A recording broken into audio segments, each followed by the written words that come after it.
জাতীয় বিশ্ববিদ্যালয়ে চাকরিচ্যুত ৯৮৮ জনকে পদোন্নতি ও সুযোগ সুবিধা সহ চাকরি ফেরত দেওয়ার নির্দেশ দিয়েছে আপিল বিভাগ।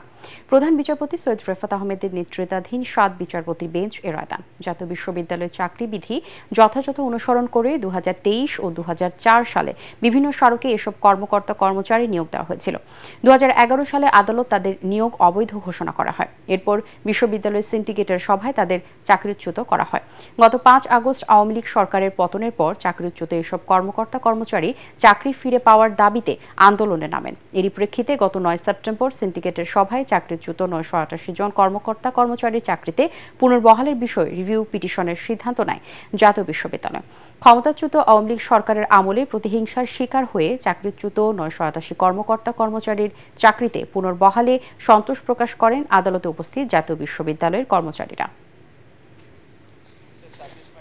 ১৭ নভেম্বর ২০০৩ থেকে ৩১ আগস্ট ২০০৪ পর্যন্ত একটা পার্টিকুলার পিরিয়ডকে ধরে এই সময়ের মধ্যে যাদেরকে চাকরিচ্যুত ঘটানো হয়েছিল তাদের আজকের রায়ের ফলে চাকরিতে পুনর্বহাল হতে আর কোনো বাধা নাই।